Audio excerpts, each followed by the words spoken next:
Wendy's has been on a pretty good winning streak lately with their new burgers. The Italian mozzarella was by far the best, and it will remain the best until the end of time. But let's see if we can produce a runner-up winner as well.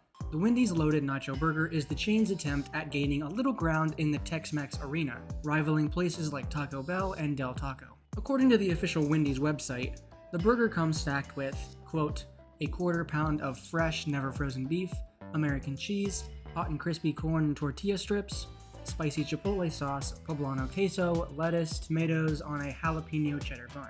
This burger takes everything up a nacho, haha, very clever. This new item definitely looks the part, but how does it stack up in terms of pure caloric value? The single loaded nacho burger clocks in at an impressive 710 calories, while the double comes in at 980 calories. Sound like too much? Well, prepare yourself for the triple loaded nacho burger, screeching into first place at a heart-palpitating 1,280 calories. So if you're looking for a sandwich that gives you half your typical daily caloric intake for a cheap-ish price, this burger will do it. Yahoo News has an article on the burger, so let's give it a read. Finally, this big chungus of a burger, and I think that's enough. In this video, we will be eating the burger version of this recipe. But for reference, the loaded nacho chicken sandwich is a bit healthier at 670 calories. So, the chances of a heart attack go down from like 60% down to a 55%. Not bad. So, I gotta be honest, not really looking forward to this one. Coffee, I'm down with. I don't eat a lot of beef, and this is a burger. I believe they have a chicken version, but this time, it's nacho flavored, so beef kind of makes a little more sense. I actually have a small confession to make. I dunked pretty hard on the chocolate cream cold brew last time, but I gotta be honest, it's kind of my favorite one of the three. After the review, I had time to reflect on how each of them tasted and how strong the taste was. And honestly, not that bad. You might also be thinking, hey, why are you doing another food review when you have like 10 videos on the backlog that you said you would do? Well, I'm lazy. I'm also like incredibly close to finishing this round of improvements.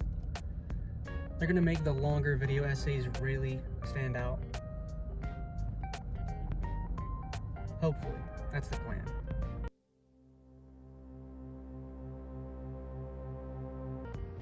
Alright, so here it is. It's pretty girthy. Wendy's sandwiches usually are. I haven't opened it yet, so I have no idea what it looks like.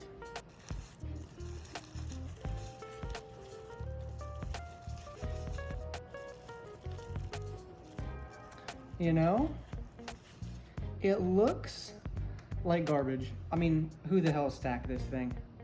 There's shit falling out of it everywhere. Wendy's usually doesn't have that problem. Their stuff's usually pretty put together. Not this one.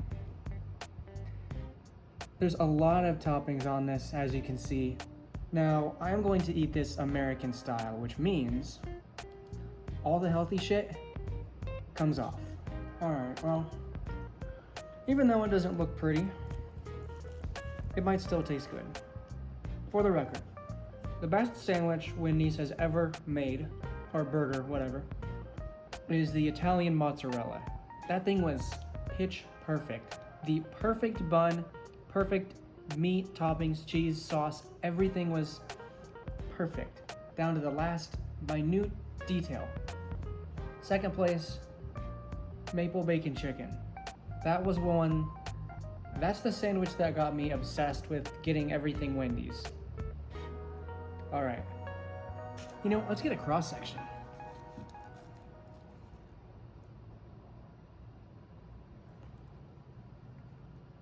Looks like a burger. I mean, it's supposed to be nacho cheese, and there's supposed to be like chips on it. Like little tortilla chips, the tiny rectangle ones you can buy. I don't see a lot of that on here. Chips are really, really small. So it's a little misleading. What else is new? But here we go.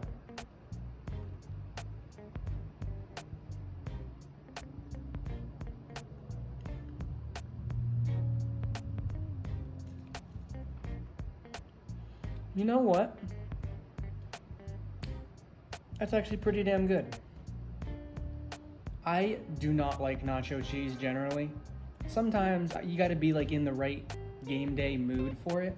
I mean, you gotta be really hungry sitting on those really uncomfortable metal bleachers at like a middle school soccer game to really get into some nachos. But this, as far as nacho cheese goes, this is pretty good.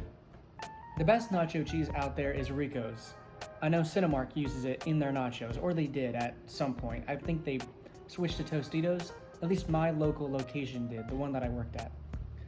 But this tastes really good. Nacho cheese, very high quality, I can tell. But for the actual combination of the bread, the bun is very soft. Not stale. Again, has been sitting in the bag, so it is softer, soggier, which I kind of prefer. But the overall balance of the slight spiciness of the nacho cheese, because it is a little spicy, and the burger, and what I can tell is supposed to be crispy chips, and I believe there's some peppers in there too. It all makes for a really nice combination. So how do I judge the burger? Well, on the fact that I don't like burgers, I prefer chicken sandwiches. They do have a chicken sandwich alternate, which they normally do for every new item that they have, which I do appreciate. But nacho cheese just seemed to fit the burger style a lot better. Would I eat this whole thing? Possibly.